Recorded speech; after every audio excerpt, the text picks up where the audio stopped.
ರಾಜ್ಯ ಸರ್ಕಾರ ಮರು ಜಾತಿ ಗಣತಿ ಮಾಡುತ್ತಿರುವುದು ಸ್ವಾಗತಾರ್ಹ. ಸ್ಫಟಿಕಪುರಿ ಮಹಾಸಂಸ್ಥಾನ ಮಠದ ಪೀಠಾಧ್ಯಕ್ಷರಾದ ಶ್ರೀ ನಂಜಾವಧೂತ ಮಹಾಸ್ವಾಮೀಜಿ ಸ್ವಾಗತಿಸಿದರು. ಜಾತಿ ಗಣತಿ ಮಾಡಲು ಸರ್ಕಾರ ಹಿಂದುಳಿದ ವರ್ಗದ ಆಯೋಗ ರಚಿಸಿದೆ. ಆಯೋಗ ಯಾವುದೇ ತರಾತುರಿ ಮಾಡದೆ ವಸ್ತುನಿಷ್ಠೆ ವರದಿಯನ್ನು ಸರ್ಕಾರಕ್ಕೆ ನೀಡಿ ಒಕ್ಕಲಿಗ ಮತ್ತು ಲಿಂಗಾಯತ ಜಾತಿಗಳಿಗೆ ನ್ಯಾಯ ಒದಗಿಸುವಂತಹ ಕೆಲಸ ಮಾಡಬೇಕು. ಜಾತಿ ಎಂಬುದು ಶೈಕ್ಷಣಿಕ, ಆರ್ಥಿಕ, ಸಾಮಾಜಿಕ, ಉದ್ಯೋಗಿಕವಾಗಿ ಹೆಚ್ಚು ಸಹಕಾರಿಯಾಗುತ್ತದೆ. ಒಕ್ಕಲಿಗ ಸಮುದಾಯದಲ್ಲೂ ಕೂಡ 112 ಜಾತಿಗಳಿದ್ದು ಎಲ್ಲರನ್ನೂ ಗುರುತಿಸಿ ಸಮಾಜದ ಮುಖ್ಯ ವಾಹಿನಿಗೆ ತರುವಲ್ಲಿ ಜಾತಿ ಗಣತಿ ಹೆಚ್ಚು ಸಹಕಾರವಾಗಲಿದೆ. ಸರ್ಕಾರ ಜಾತಿ ಗಣತಿ ವಿಚಾರದಲ್ಲಿ ಆತುರ ಪಡಬಾರದು ಎಂದರು.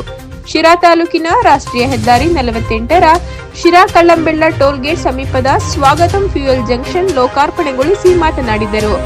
ಎಸ್ಎಸ್ಎಸ್ ಬಿಸಿನೆಸ್ ಮಂಜುನಾಥ್ ಭೂ ಮಾಲೀಕತ್ವ ಹಾಗೂ ಬಂಗ್ ಶ್ರೀನಿವಾಸ್ ಸಡಗರದಲ್ಲೂ ಮಾಲೀಕತ್ವ ಫ್ಯೂಯಲ್ ಜಂಕ್ಷನ್.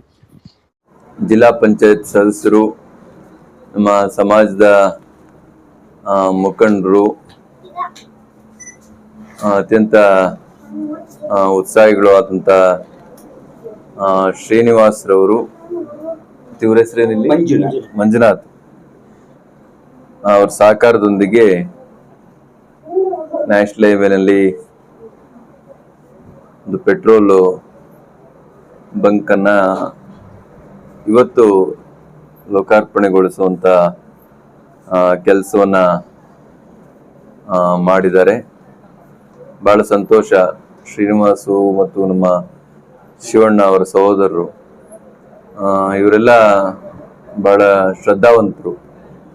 ಏನೇ ಕೆಲಸ ಮಾಡಿದ್ರು ಕೂಡ ಸರಿಯಾಗಿ ಯೋಚನೆ ಮಾಡಿ ಅದರಿಂದ ಎಲ್ಲರಿಗೂ ಒಳ್ಳೇದಾಗಬೇಕು, 4 ಜನಕ್ಕೆ ಉದ್ಯೋಗ ಸಿಗಬೇಕು ಅನ್ನುವಂಥ ಒಂದು ದೃಷ್ಟಿಕೋನದಿಂದ ಇವರು ಕೆಲಸ ಮಾಡೋದನ್ನು ನಾನು ಬಹಳ ವರ್ಷಗಳಿಂದ ಗಮನಿಸ್ಕೊಂಡು ಬಂದಿದ್ದೇನೆ. ಅದೇ ರೀತಿ ನಮ್ಮ ತಾಲೂಕಿನಲ್ಲಿ ಇವತ್ತೊಂದು ನೂತನವಾದ ಪೆಟ್ರೋಲ್ ಬಂಕ್, ಏನ್ ಹೆಸರಿಟ್ಟಿದ್ರಿ ಸರ್ ಇದಕ್ಕೆ? Service station Swagatham fuel junction. Swagatham fuel junction, SSS business, SSS business ಅಂತ ಹೇಳಿ ನಾಮಕರಣ ಮಾಡಿದ್ದಾರೆ.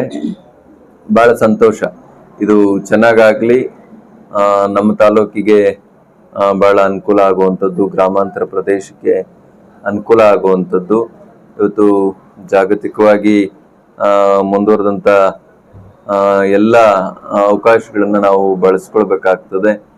ಆ ನಿಟ್ಟಿನಲ್ಲಿ ಶ್ರೀನಿವಾಸ್ ಅವರು ನಮ್ಮ ಭಾಗದಲ್ಲಿ ಪೆಟ್ರೋಲ್ ಪಂಪನ್ನು ಮಾಡಿರುವಂಥದ್ದು ಬಹಳ ಸಂತೋಷದ ವಿಷಯ. ಅವ್ರಿಗೆ ಒಳ್ಳೇದಾಗ್ಲಿ, ಅವ್ರ ಕುಟುಂಬಕ್ಕೆ ಒಳ್ಳೇದಾಗ್ಲಿ ಆಗಿ ಅಂತ ಹೇಳ್ತಾ ನಾನು ಬರುವಾಗ ಕೂಡ ಈ ಮೀಸಲಾತಿ ವಿಷಯನ ನಾನು ಸಮುದಾಯಗಳು ಮತ್ತು ಸಮಾಜದ ತಳ ಸಮುದಾಯಗಳು ಈಗೇನು ಜಾತಿ ಗಣತಿ ಆಗಿದೆ ಅದನ್ನ ಸ್ಥಗಿತಗೊಳಿಸಿ ಮತ್ತೆ ಹೊಸದಾಗಿ ನೀವು ಜಾತಿ ಗಣತಿ ಮಾಡಬೇಕು ಹಾಗೆ ಅಂತೇಳಿ ಸರ್ಕಾರಕ್ಕೆ ನಾವೆಲ್ಲರೂ ಕೂಡ ಸಲಹೆ ಕೊಟ್ಟಿದ್ವು. ಒಕ್ಕಲಿಗರಾಗಿರ್ಬೋದು, ವೀರಶೈವರಾಗಿರ್ಬೋದು, ಅಥವಾ ಮೈಕ್ರೋ ಮೈನಾರಿಟಿ, ಬಹಳ ಕಡಿಮೆ ಸಂಖ್ಯೆಯಲ್ಲಿರುವಂತ 1,00,000, 1.5 ಲಕ್ಷ, 50,000 ಈ ತರ ಬಹಳ ಕಡಿಮೆ ಜನಸಂಖ್ಯೆ ಇರುವಂತ ಮೈಕ್ರೋ ಮೈನಾರಿಟಿ ಕಮ್ಯುನಿಟಿಗಳು ಅವೆಲ್ಲ ಸಲಹೆ ಕೊಟ್ಟಿದ್ದು ಸರ್ಕಾರಕ್ಕೆ. ಸರ್ಕಾರ ಅದನ್ನ ಪರಿಗಣಿಸಿ ಹಿಂದೆ ಬಹಳಷ್ಟು ಗೊಂದಲಗಳು ಅಥವಾ ವ್ಯತ್ಯಾಸಗಳಾಗಿದ್ದಾವೆ ಸಮಾಜದಲ್ಲಿ, ಮತ್ತೆ ಬೇರೆ ರೀತಿಯ ಭಾವನೆಗಳು ಕ್ರಿಯೇಟ್ ಆಗಬಾರ್ದು ಹಾಗೆ ಅಂತ ಯೋಚನೆ ಮಾಡಿ ಸರ್ಕಾರ ಮತ್ತು ಮರು ಜಾತಿ ಗಣತಿಗೆ ಆದೇಶ ಹೊರಡಿಸಿರುವಂಥದ್ದು ಅತ್ಯಂತ ಸ್ವಾಗತಾರ್ಹ. ಅದನ್ನ ಎಲ್ಲಾ ಸಮುದಾಯಗಳು ಕೂಡ ಸ್ವಾಗತ ಮಾಡ್ತವೆ. ನಾವು ಕೂಡ ಈ ನಾಡಿನ ಬಹಳ ದೊಡ್ಡ ಸಮುದಾಯಗಳಾಗಿರುವಂತ ಒಕ್ಕಲಿಗರು, ಲಿಂಗಾಯತರು, ಇವರು ಕೂಡ ಅದನ್ನ ಸ್ವಾಗತ ಮಾಡ್ತಾರೆ. ಬಹಳ ಸಂತೋಷದ ವಿಷಯ. ಈ ಸರಿ ಆದ್ರೂ ಕೂಡ ವಸ್ತುನಿಷ್ಠ, ಪಾರದರ್ಶಕ ಮತ್ತು ಪ್ರಾಮಾಣಿಕ ಜಾತಿ ಗಣತಿ ಆಗಬೇಕು ಅಂತ. ಈಗ ಮೀಸಲಾತಿಯನ್ನು ಹೊರತುಪಡಿಸಿ ಯಾವ ಸಮುದಾಯಗಳು ಇಲ್ಲ, ಅದರಿಂದ ಎಲ್ಲದಕ್ಕೂ ಮೀಸಲಾತಿ ಬೇಕು. ಒಂದು ಸಣ್ಣ ರೇಷನ್ ಕಾರ್ಡ್ ತಗೋಬೇಕು ಹಾಗೆ ಅಂತ ಹೇಳಿದ್ರೆ ನೀನು ಯಾವ ಜಾತಿ ಅಂತ ಕೇಳ್ತಾರೆ, ಯಾವ ವರ್ಗಕ್ಕೆ ಬರ್ತೀಯ ಅಂತ ಕೇಳ್ತಾರೆ. ಅದರಿಂದ ಮೀಸಲಾತಿ ಎಜುಕೇಶನ್ ಅಲ್ಲಿ ಮತ್ತು ಔದ್ಯೋಗಿಕವಾಗಿ, ಶೈಕ್ಷಣಿಕವಾಗಿ, ರಾಜಕೀಯವಾಗಿ ಎಲ್ಲದಕ್ಕೂ ಕೂಡ ಇವತ್ತು ಎಲ್ಲ ಸಮುದಾಯಗಳಿಗೂ ಮೀಸಲಾತಿ ಅವಶ್ಯ ಆಗಿರೋದ್ರಿಂದ ಯಾವ ಸಮುದಾಯಕ್ಕೂ ಕೂಡ ಅನ್ಯಾಯ ಆಗಬಾರ್ದು.